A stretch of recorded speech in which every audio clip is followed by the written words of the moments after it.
Hey, before we get into this episode, have you seen that my new book is out? It's called Stop Selling and Help Them Buy Weddings and Events. And it's a book that you helped me write because you would ask me at a conference, which of your books has what you just spoke about on stage? And if it wasn't in any of my books, I'd say it's in the next one. Well, here it is. Here's the next one. How to respond to reviews. What if you don't like doing sales? The 3 questions to ask every prospect, or they can't ask for what they don't know exists. These are just some of the chapters in there. And the beauty is you don't have to read it front to back. You can jump around to any chapter, kind of like my other book, Wit, Wisdom, and the Business of Weddings, where you can jump to any chapter because they're not necessarily connected to one another. And if you want to get free shipping on a paperback copy, go to shopalanberg.com and use the coupon code podcast. That's shopalanberg.com. Use the coupon code podcast, get free shipping on me. Otherwise, it's on Audible, it's on Kindle. And if you go to podcast.allenberg.com, the links are all there as well. Thanks.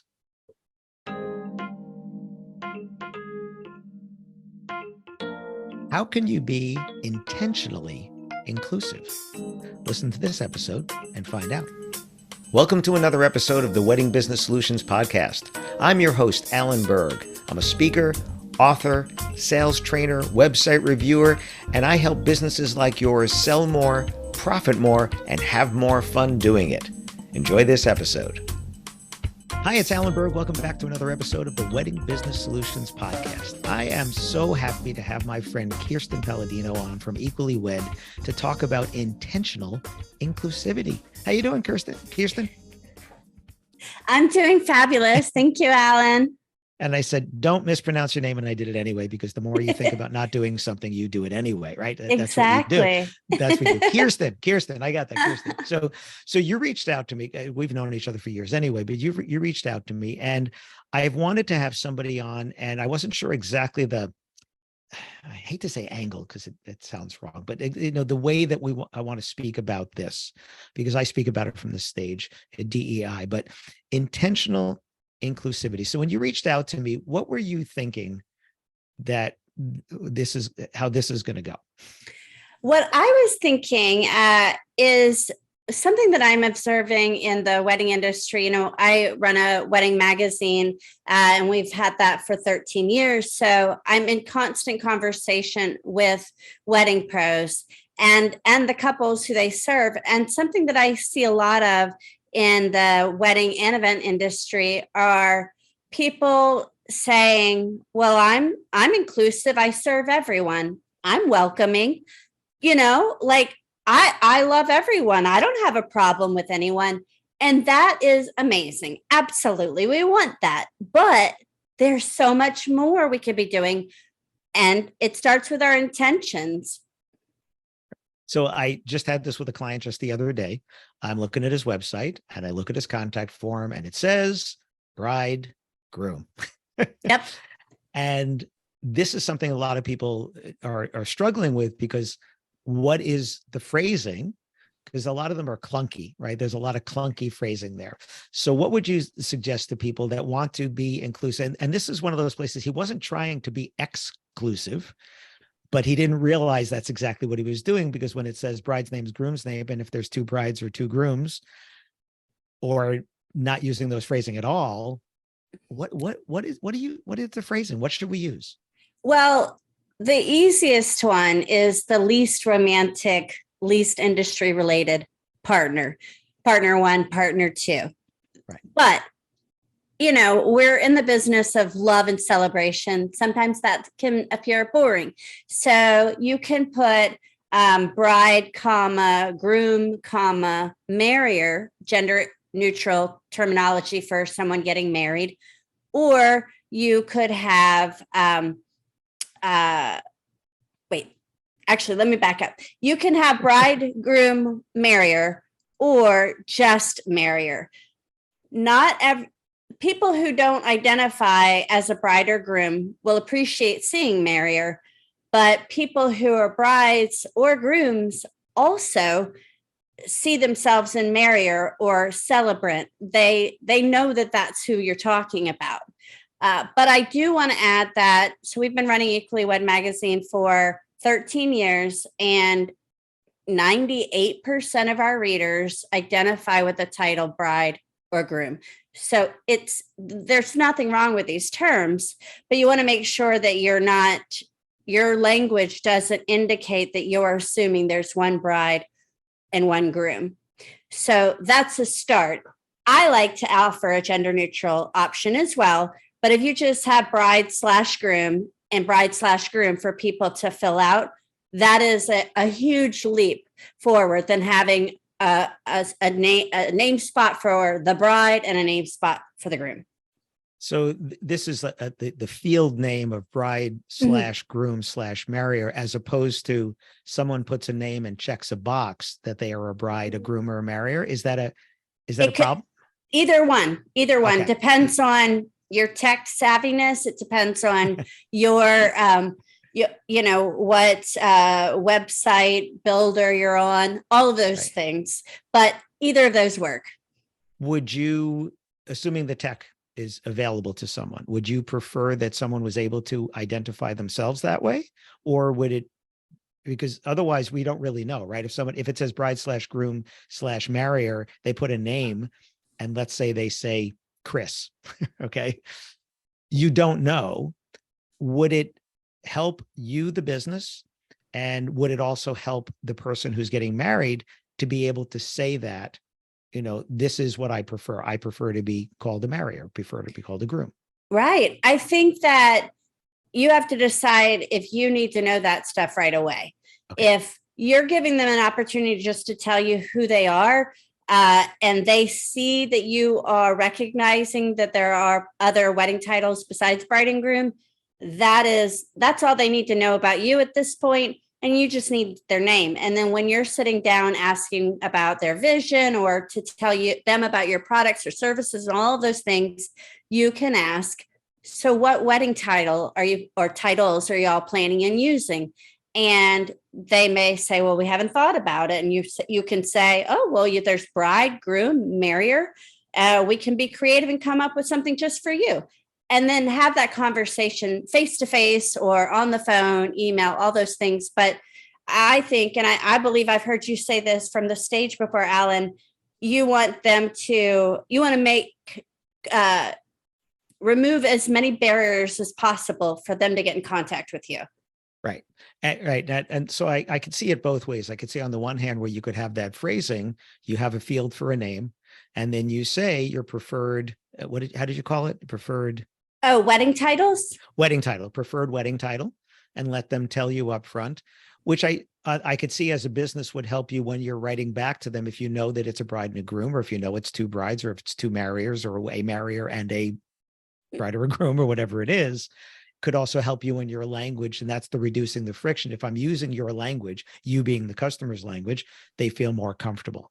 And I think that the whole idea of DEI, diversity, equity, and inclusion, is letting people know not just that I'm doing air quotes here for the people that are listening on audio, that you're welcoming and you're open to, but that you have experience in, and that I guess, I have to say, everybody has to start somewhere. Everybody did their first wedding at some time. Everybody did their first interfaith wedding at some time. Everybody did their first interracial wedding at some time. Everybody's doing their first, whatever. What would you say? And this is something that comes up a lot. I have a lot of people that say, and they'll use the words, I have no problem with doing, a wedding with two brides or two grooms or whatever. And I know some people, I know the intention, meaning, I'm open, I'm welcome. But if you've never done a wedding like that, and we know we want to show pictures of the weddings that we've done, we want to talk about that stuff. If you've never done it, what would you suggest to people that want to not just be open to it, but be better educated, better equipped, better versed, so that they're not just saying, sure, I'll do anybody's wedding, but they can be more competent? Right. That's a great question. And a lot of our readers, our couples and marriers, indicate that they are okay with and are often the first of that venue or that vendor's experience with an LGBTQ plus wedding or event. And that's perfectly okay with them because, like you said, everybody is a first in some way or another. And most of the people in our community did not start planning weddings until federal marriage equality came along in 2015. So we're only 8 years young with this, with federal marriage equality, which was, create an LGBTQ plus wedding boom. I think that when I'm going to pause for a second because I'm going to try to think about your question a little bit more. I've been all over the place, but what's important is that LGBTQ plus clients and clients who have LGBTQ plus loved ones, when they go to any of your marketing material, they're not looking to make sure that you have a plethora of experience with this community. What they're looking for is that you're going beyond welcoming and saying, not only will I take your money, not only will I take your business, but I also am working on educating myself into how I can make sure that you feel safe, welcome, and celebrated.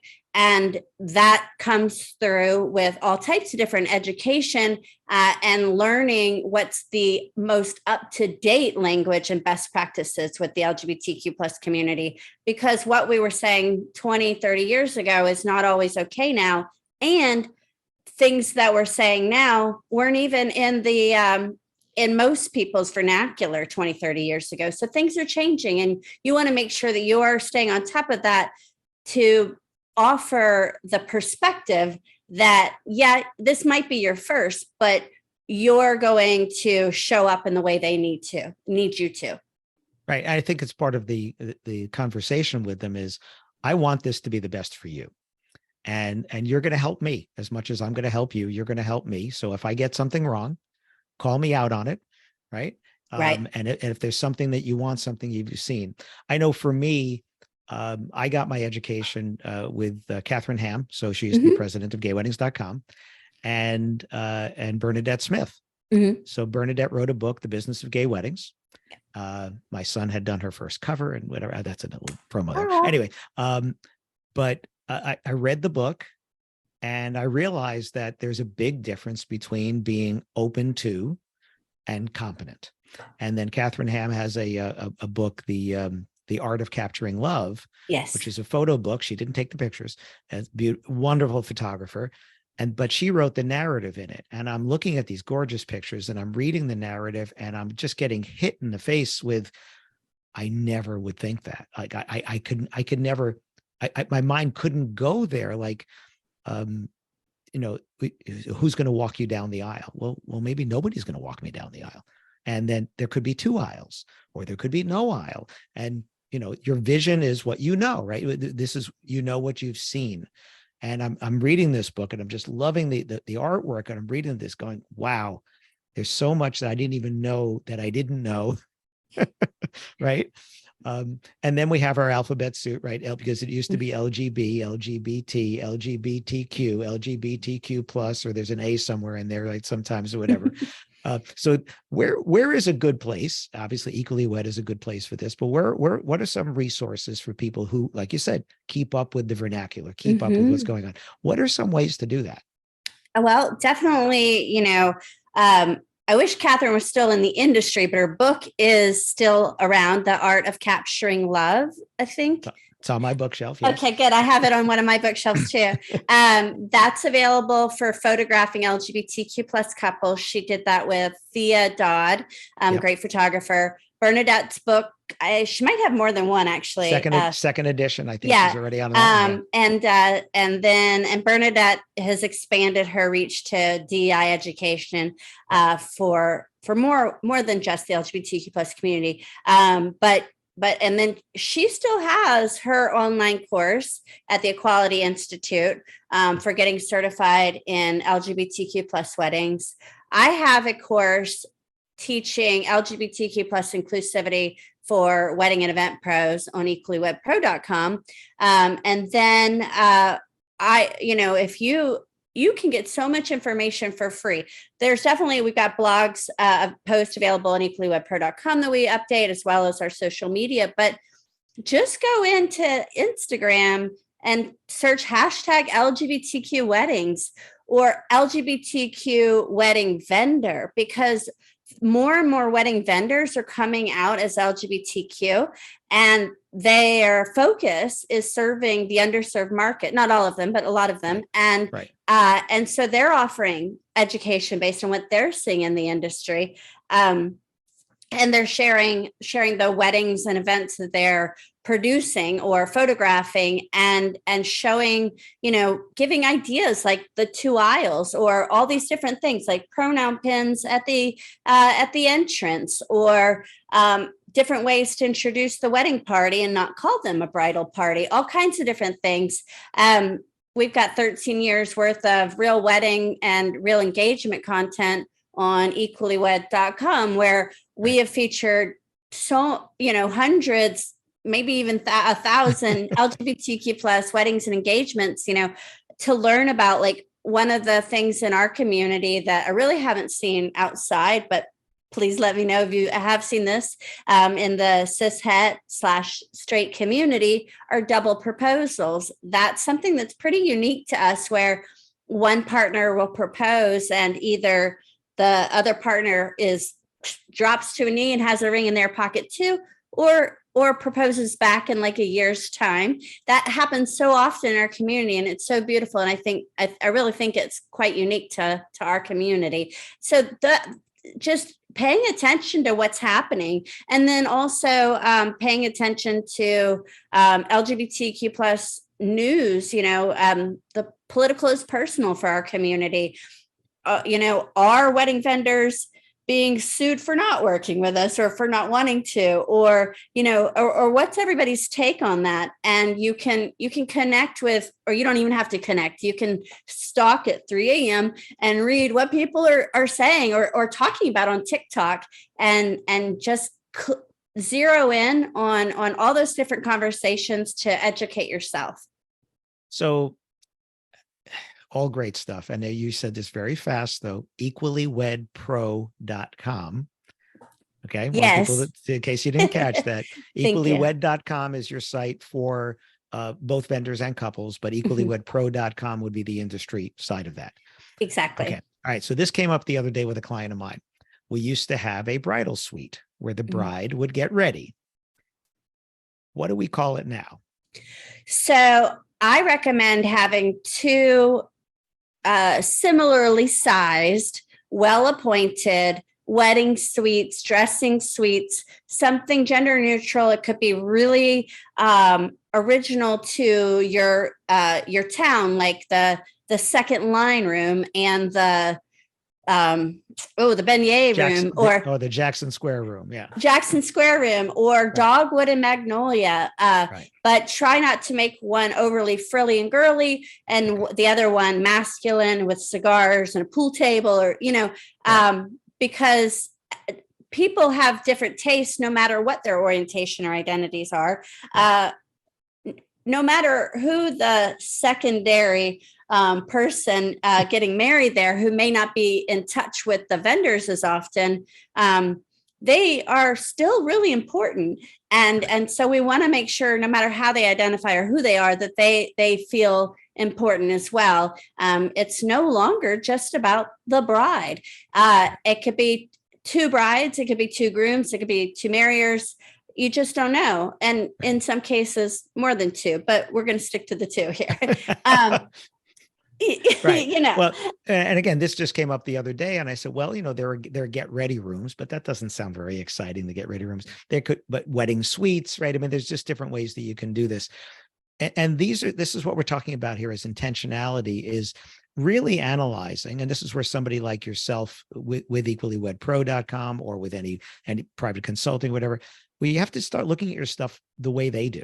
I did a podcast on this recently. If you can't walk a mile in their shoes, at least take a few steps. And this is where you look at the contact form. This is where you look at your website and you start searching for the word bride and the word groom. And, let's face it, most people haven't read the words on their website in a very long time, if ever, all the words. And you'll find these things that you're not trying to be excluding, but you're doing it, and you would never know. Like, you'll never know if somebody comes to your website and leaves because they didn't feel included, or they didn't feel like you understand them and what their needs are. And these are some of those little things. So what are some other intentional things people can do? There's so many. That's a great question. Well, when you're on your website, and again, going back to the tech savviness, but when you're uploading photos, you have that alt text where you can describe what's in that photo. So I recommend that you do that for SEO, but also for Google to shine their light on you, their favorable light, because you're serving their needs of bringing the most information about that image to people of all visible or vision abilities. And so if you have a picture of someone who is wearing a gown and they're white and they're brunette, you want to make sure that they identify as a woman. They use she, her pronouns, or they're using the wedding title bride before you slap all of that in there. This is really important, like, making sure that your whole team, even your contractors, are trained in the language that you use in your business, and everybody's representing your business in the way that you want them to, because that's oftentimes our websites are the first impression that people get. So if they're using one of those vision readers to see the images on your website, that's really important. Also, just sometimes you hover over an image, depending on the website, and all that description comes up. So if you have white bride, or maybe you're not even putting in white, but you're putting in, blushing bride, and then she sees that and she's like, wait, like, I told you I don't identify as a bride, or I was assigned female birth, but I'm actually non-binary. Like, you don't want to harm your client relationship with them or anybody in the future. So it's just really important to be mindful if you're blogging about a wedding. If you have a same-sex wedding or an LGBTQ plus wedding, and there is a difference, we can talk about that. If you have that, absolutely throw that in there for SEO. It's not that you're pandering, it's you're increasing your discoverability for this community that is desperate to find inclusive vendors who really want to work with them. So you're helping us find you by using that type of terminology. You want to use the terminology that particular couple gives you.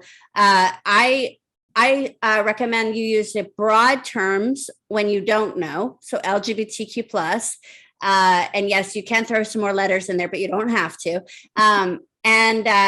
But once you know that they identify as two brides and they say that they're a same-sex couple, then go for it. But that terminology doesn't apply to everybody in our community. Okay, well, you just teased us. So same-sex wedding and LGBTQ plus are not the same. Right. All right. Okay, Lucy, explain. So same-sex wedding or same-sex couple are two people who identify as the same gender. So when two women get married and they both identify as females or women, then that's a same-sex wedding. But like, I'll give you an example of me and my spouse, who I still call wife occasionally, and that's for visibility. But my spouse is non-binary and uses they, them pronouns. And so we're not a same-sex couple. We're a different sex couple. My spouse actually doesn't identify with any gender. So we fall under that LGBTQ plus label, but to call us a same-sex couple or call it a same-sex wedding, it takes away from my spouse's non-binary identity. And what it says, if a vendor knows that they identify as non-binary and still says that anyway, that they don't accept my spouse's gender identity, possibly don't understand gender diverse people. And you don't have to know everything to accept, Right. and so it can do a lot of psychological harm to a community whose suicide rates are, going through the roof right now. And for every other reason, you want to be inclusive. So don't use that terminology unless it's about a specific couple who you already know identifies that way. And that's why, again, asking is the way to do it, because if you're not sure, ask. It's kind of, it's not exactly the same, but it's like, never ask someone when the baby is due if you don't know that they're pregnant, right? Right. Exactly. Don't ask that. So I remember a speaker friend of mine who I know identifies as a woman and as a lesbian talking about her husband. And I said, excuse me, I'm a little confused here. And she said, yes, I'm a lesbian female who's married to a transgender man. This is years ago. And I say, okay, one of these days over a drink, you're going to explain that to me, because you just threw a whole lot of stuff in that sentence there. I understand it now. Right. But, back then I was like, I had never heard that, right? I never heard a lesbian talking about her husband. Right. It didn't, like, wait a second, how is that? And then transgender man. Okay, so is that a man who transitioned to a woman, or a woman who transitioned? I'm not sure here, right? But I said, could you please explain that to me? And I think this is where, I think it's anything in life, prejudice comes from not knowing, right? And it's definitely, if you are a cisgender straight person and you are surrounded by people who are just like you, then this concept of non-binary, right? These things is like, I don't understand, right? Like, you're a man or you're a woman. Well, the people are men or they're women, right? And then there are, right? So it's this whole thing. The best thing is just to ask, right? Just to ask and talk about it. So this is something that also comes up. I always tell people, and I've had this happen many times over the years, they have photos, they've done a wedding of 2 brides, 2 grooms, marrieds, whatever it is. And they're like, well, if I put that picture on my website, I'm going to alienate most of my base, which is they're cisgender, they're straight couples. And my answer is, well, if you do these other weddings, and if you are happy to do them, and if the people are happy with what you do, and somebody is not happy that you do that, screw them, is what I say. I actually don't say that. I say something else, but that's my opinion. But I also understand from a business standpoint, they're afraid of losing business, because you mentioned something there. That very small percentage of people that would not be identifying as brides or grooms in some way is a very small percentage, just like couples that are not cisgender straight is a small percentage of the total marrying population. So if you're worried about the 95%, right, that you might lose with the 0.5% or whatever, I get it. But my feeling is, if you do it, you do it. If you don't, you don't. And if it's a beautiful wedding photo, show the beautiful wedding photo, right? Right. So, yeah. But also people have to keep a roof over their head and feed their family. And so I want to be fair and acknowledge that. We have about 7 to almost 8% of people identifying as LGBTQ plus now, and that numbers were lower previously. And the reason they're higher is not because we're recruiting, but because people are feeling more safer to come out, and for a variety of reasons. So those numbers are growing, but you also have to look at who are your target clients.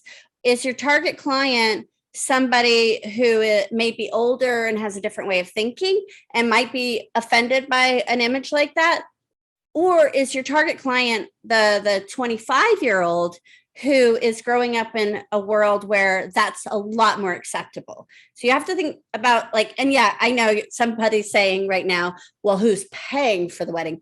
But all of these things matter, Right. And again, we're not going to generalize, because that's the whole thing, is we don't want to generalize anything, but we also understand you could be a 25-year-old that grew up in a certain area of the country or the world, in a certain religious group or whatever. And we all, I shouldn't say that, so many of us grew up in our bubbles, Absolutely. And we know our bubbles. I remember when I went to elementary school, and this was in New York City. This was in Queens in New York City. And it just so happened, I remember, like, for the first 6 years of school, I think there was one black boy and one black girl. And it wasn't that I went to a public school. It wasn't that I went to a segregated school. That's what that was, and then middle school different than high school different, certainly college different than that, but it wasn't intentional. Like, my parents didn't send me to a private school to isolate me. Right. It was what it was, Absolutely. And, like my 90-year-old grandmother was at my wedding, and I know 15-year-olds and 20-year-olds who are absolutely not a fan of the LGBTQ plus community, or are like, you're fine, but stay over there. I don't want to mix or mingle with you.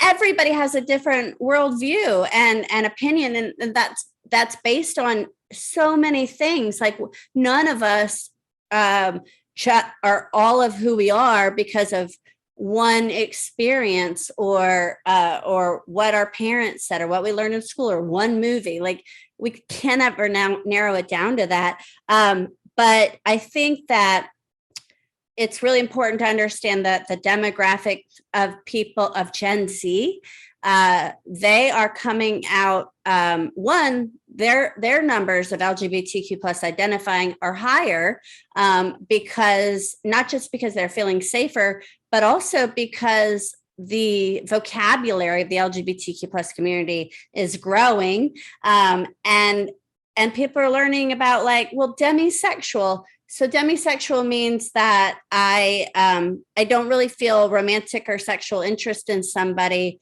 until there's, like, a genuine connection. Like, it's not just like, oh, that person's hot. They have to have a genuine connection first, and then a lot of people are like, wow, like, I'm demisexual, I guess, and just maybe I'm in the community.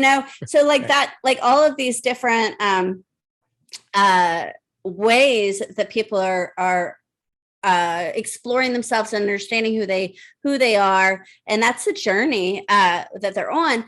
But I think that makes up for what, or explains why there are higher numbers in the Gen Z community of LGBTQ plus identifying people. But the number of people in Gen Z who are insistent that they are only working with inclusive vendors, inclusive restaurants, that they are being mindful of all marginalized people, that they're being mindful that not all the images on their website are of skinny people, or of all white people. Right. That Gen Z and Gen Alpha coming up behind them, these things are important to them.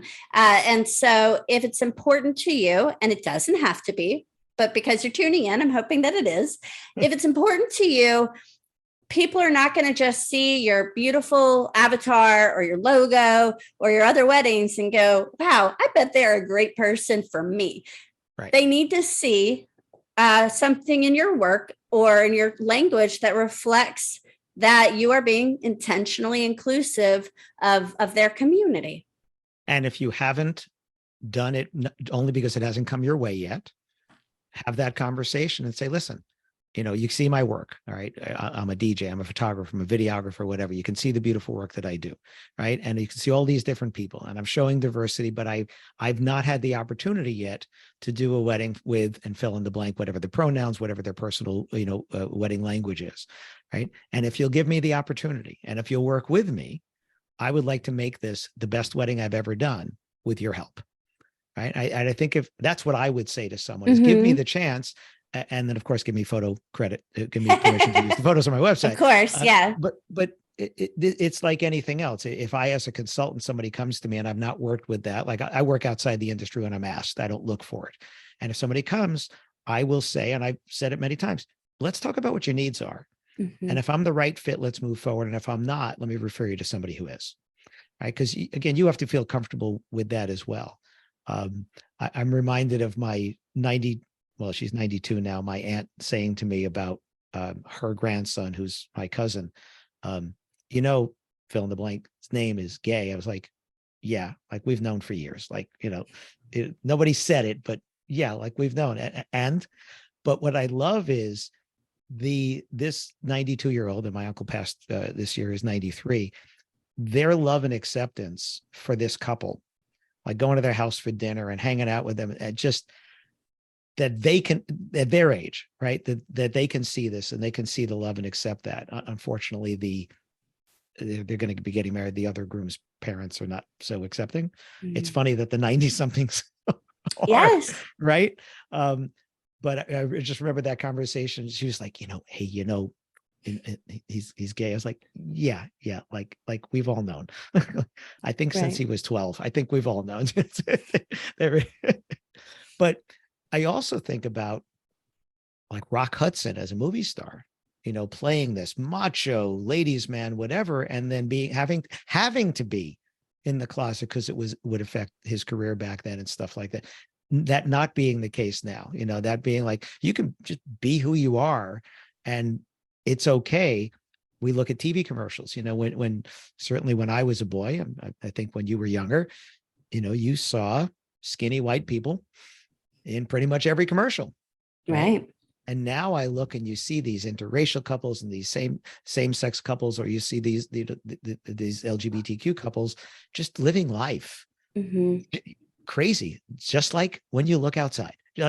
Right. Yeah, it's reflecting society, how it really is. And I think that anyone who doesn't understand why, Hollywood or any of these media organizations that are producing what we see on Netflix or the Cheerios commercials, if they're questioning why we're bringing, when I'm not part of it, but why these companies are bringing in so many different people. I think that the question you need to ask yourself is, have I ever felt like I didn't see myself in a commercial? Have I ever thought, wow, why don't they have somebody like me in all the sitcoms? Why have I never seen a movie with the main character who looks like me? If you haven't had to feel that way, then it might seem like, I do see the initial conversation about that. I understand that confusion, but then when you start to really think about representation and what that means for marginalized community, members of marginalized communities, then I think that's where the awakening begins.